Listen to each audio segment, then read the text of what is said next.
micrófonos, esas cámaras, don David, y mire, le pido que nos grabe para ir a la información.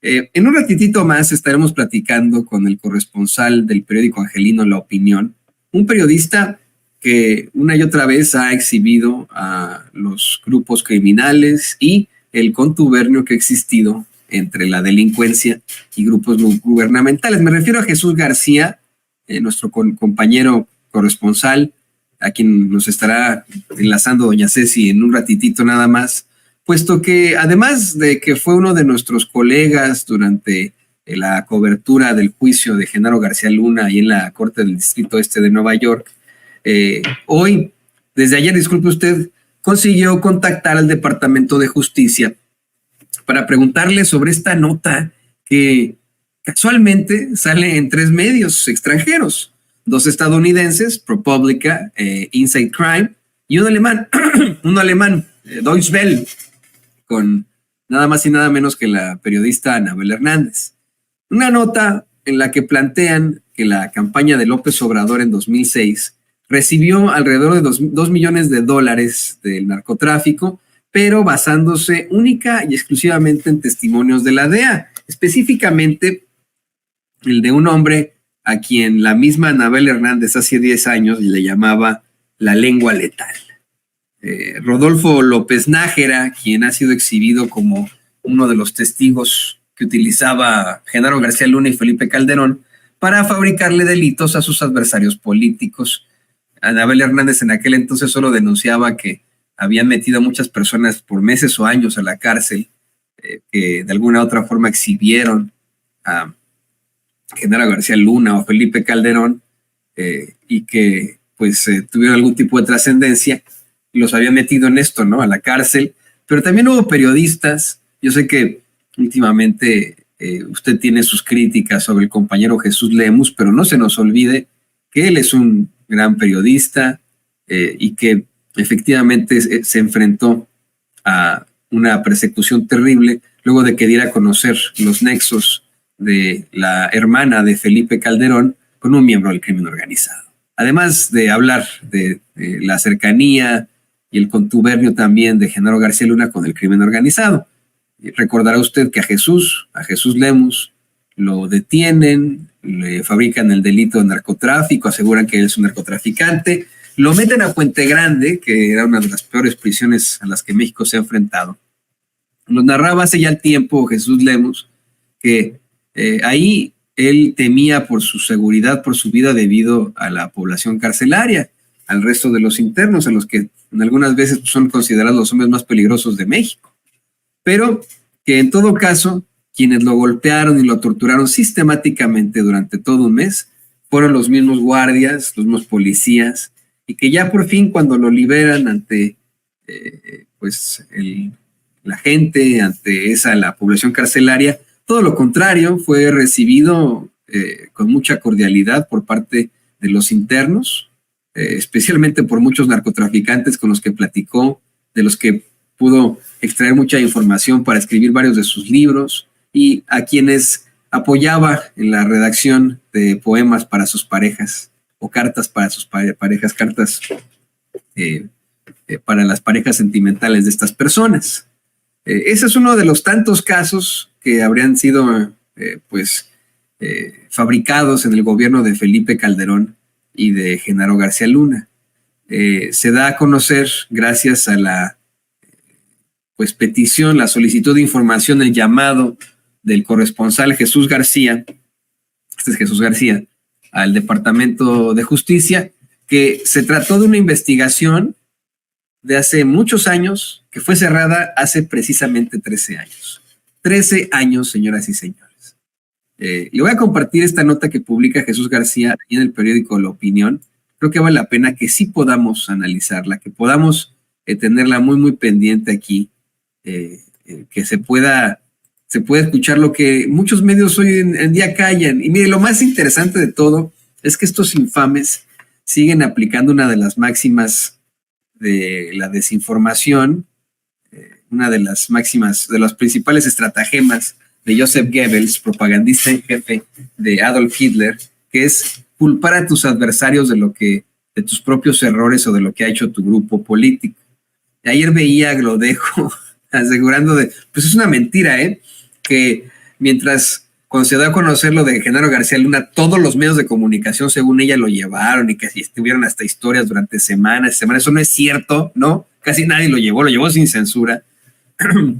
Esto de esta nota de Tim Golden no le había sacado nadie, ¿no? Le sacaron algunos medios por ahí, la mencionaron, pero que hasta ahí no es cierto. Sí le dieron candela en varias partes en los medios de comunicación, pero otros dijeron, híjole, como no se puede sustentar, pues no queremos incurrir en otro Joaquín López Dorigazo, ¿no? Bueno, le comparto esta nota que publica Jesús García ahí en el periódico angelino La Opinión. Dice, el gobierno de Estados Unidos cerró hace 13 años la investigación liderada por la DEA y fiscales sobre supuestos pagos del narcotráfico a la campaña de 2006 del presidente de México, Andrés Manuel López Obrador, siguiendo los protocolos correspondientes, indicó una fuente familiarizada en el proceso. La actividad de investigación estuvo limitada en el tiempo, restringida en alcance únicamente a actividades criminales relacionadas con las drogas detectadas en el país y concluida, indicó la fuente. ProPublica publicó un amplio reportaje sobre una investigación de agentes de la DEA en 2010 sobre presuntos pagos del crimen organizado a la campaña de López Obrador. Los $2 millones presuntamente se dieron a Nicolás Mollinedo, colaborador de AMLO desde hace varias décadas, pero en el reporte escrito por el periodista Tim Golden aclara que la indagatoria no avanzó y los fiscales de la Corte del Distrito Sur en Nueva York cerraron el caso. Hago el paréntesis, Nicolás Mollinedo es el famoso Nico, quien pues sería el hombre que llevaba por todos los confines de la Ciudad de México a López Obrador en un suru. Recordará que a diferencia, por ejemplo, de Marcelo Ebrard, que se la pasaba viajando en helicóptero, el ahora presidente Andrés Manuel López Obrador, siendo jefe de gobierno, andaba en un suru, que es uno de los coches indestructibles que se han hecho en la historia de la humanidad. Está el Volkswagen, ¿no? Como pues el bochito Volkswagen, que también es indestructible y que dicen por ahí que quién no hizo el amor en un Volkswagen de la generación X, ¿no? Siempre dicen eso, ¿no? En un bochito, ¿no? Pues lo mismo con el suru. El suru es creo que ya no hay, a ver que me cuente por ahí, que hace mucho que no voy yo a México, pero era también de los coches más robados porque es un coche casi indestructible y muy barato, muy bajo costo, que para muchos pues también representaba mucho la austeridad de una persona, ¿no? Una persona que tal vez no tenía muchos recursos, pues se compraba un suru que además de todo era un coche indestructible. Pues en aquel entonces, usted recordará, López Obrador se la pasaba de aquí para allá en el suru y los conservas en aquel entonces lo quisieron acusar de pagarle de más a Nico, ¿no?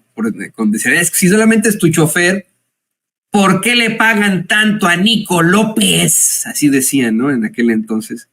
Y pues López les decía, bueno, pues porque además es mi jefe de seguridad y el que coordina los traslados, el que está en cuanto a las logísticas, ¿no? Y cuál es el pedo, ¿no? Pero bueno, la figura de Nico se volvió en una circunstancia muy famosona en aquel entonces, en la década del 2000. Ahora, bueno, pues vuelve a salir porque según este reportaje es el que habría recibido, según este reportaje sin ningún tipo de pruebas, es el que habría recibido esa lana, que pues nunca pudieron, insisto, comprobar, ¿no? Bueno, dice, este diario, es decir, La Opinión, pidió una postura oficial de la DEA sobre la investigación realizada por sus agentes, pero el área de atención a medios refirió la solicitud al Departamento de Justicia, donde se aclaró cómo ocurrió el cierre de la investigación. Hace 13 años, el departamento siguió sus protocolos internos para manejar investigaciones internacionales sensibles, agregó la fuente oficial. Acotó que desde entonces la investigación fue concluida, es decir, la indagatoria a la campaña de AMLO en 2006 está cerrada desde hace 13 años. Dice Jesús García que en el reporte de ProPublica se destaca que desde que AMLO asumió el cargo presidencial en 2018, tuvo un notable repliegue en la lucha contra la droga. Sin embargo, un portavoz del Departamento de Justicia defiende la actual colaboración con el gobierno de México contra el crimen organizado, además de respetar las políticas internas de los mexicanos, ¿no? Dice, el Departamento de Justicia respeta plenamente la soberanía de México y estamos comprometidos a trabajar hombro con nuestros socios mexicanos para combatir a los cárteles de la droga, señaló el portavoz. El portavoz, sin embargo, no quiso ahondar sobre el reporte de ProPublica. Es nuestra actividad habitual no comentar sobre la existencia de ninguna actividad de investigación en particular, expresó. Bueno, pues ahí está la nota de nuestro queridísimo Jesús García, a quien le tenemos muchas preguntas y con quien nos estaremos enlazando un ratito más. Me dijo Ceci que a qué hora llega. Déjame le digo a qué hora va a estar. Va a estar a partir, después de las 12 del día lo tenemos aquí, al queridísimo Jesús García, para que no se lo vaya a perder en esta transmisión especial de Sin Censura. No vamos a cortar ya. En cualquier momento me estaré enlazando yo con Vicente Serrano ahí a las inmediaciones de Palacio Nacional y vamos a ir abordando los temas con nuestros compañeros como vayan llegando. Pero yo le tengo más información. Le pido por favor a don David que nos, ahí al equipo, al equipo que nos grabe.